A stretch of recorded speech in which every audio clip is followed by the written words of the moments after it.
Շնորհակալ եմ պարոն նախարար, ուղիղ մեկ ամիս առաջ ձեզ գրություն եմ ուղարկել առաջարկներով,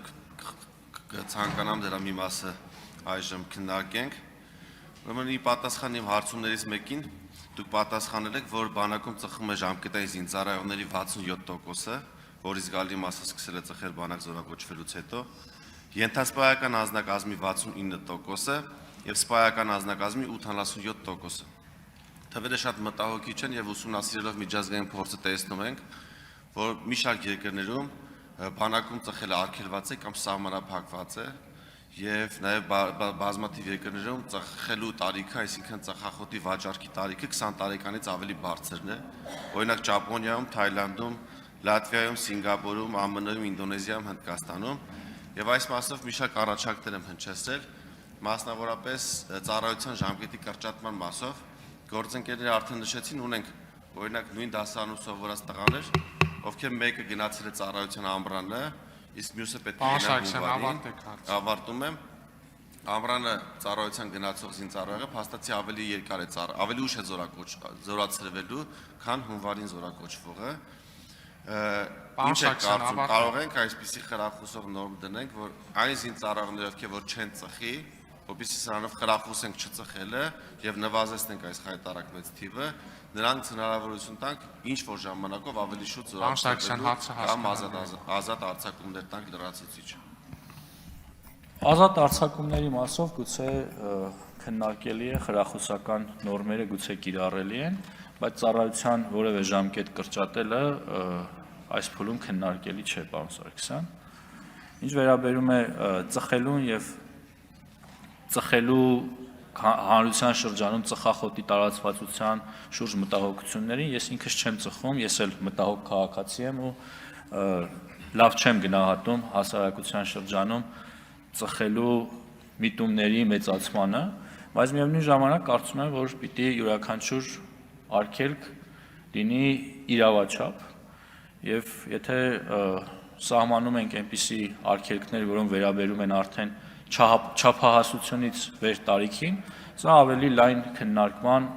կարիք ունի եւ եթե հասարակության մեջ նման ըմբռնում լինի, կարելի է ընդհանրապես ծխախոտի վաճառքը դարձնել 21 կամ 25 տարեկան, բայց խնդրում եմ չառանձնացնել զինվորականությանը, որովհետեւ զինվորականությունը հասարակության մաս է եւ այդ տարանջատումը դրական չի ընկալվի նրանց կողմից։ Շնորհակալ եմ։ Հարգելի գործընկերներ, հարցերի համար հատկացված ժամանակը սպառվել է, բայց թույլ կտամ միայն պարոն Օհանյանը հարց տա։ Ներողություն, արձագանք։ Հայկ Սարգսյանը արձագանք։ Պարոն Պապիկյան, տեսեք ինչու եմ առանձնացնում զինծառայողներին, որովհետև նրանք առավել խոցելի են ու բանակում գտնվելը, օրինակ ունենք, մենք գիտենք, որ այսօր բանակ զորակոչվում են մեծամասամբ կամ հիմնականում անապահով ընտանիքի անդամներ, ովքեր որ ունեն ֆինանսական նաև խնդիրներ։ Այո, օրինակ ես ճանաչում եմ զինծառայողի միայնակ մոր, ով աշխատում է, ստանում է 100,000 դրամ աշխատավարձ, ունի նաև այլ մանկահասակ երեխաներ եւ իր զինծառայող որդու համար պետք է նաև ամեն ամիս ուղարկի մոտ 30,000 դրամ, որպեսզի նա բանակում ծխի։ Այսինքն սա նաև սոցիալական խնդիր է առաջացնում, նաև բազմաթիվ վեճեր եւ միջանձնային հարաբերություններ եւ խոսակցություններ տեղի ունենում բանակում ծխելու հետևանքով։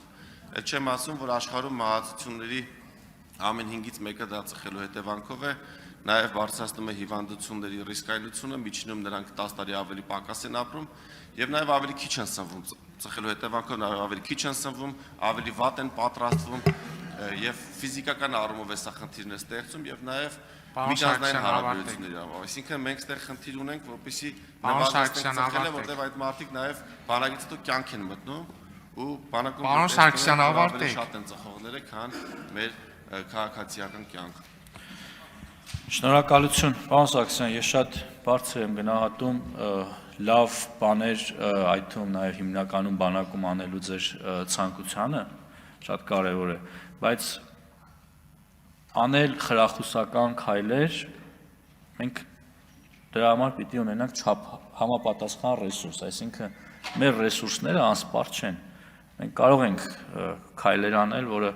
հասարակության համար դիտվի որպես խրախուսական, պատանիների համար խրախուսական, բայց չենք կարող անընդհատ մենք շեշտը դնենք բանակի ու անընդհատ խրախուսենք, բոլորին տուն ուղարկենք, բոլորին բանակից ազատենք, չենք կարող դա անել ուղղակի, ինչքան էլ որ դա իր հետ բերի դրական էֆեկտներ։ Դրա համար եմ ասում, հարցին պետք է վերաբերվենք համակարգային եւ նայենք ամբողջ հասարակության դիտանկյունից, ամբողջ հասարակության համատեքստում։ Շնորհակալ եմ։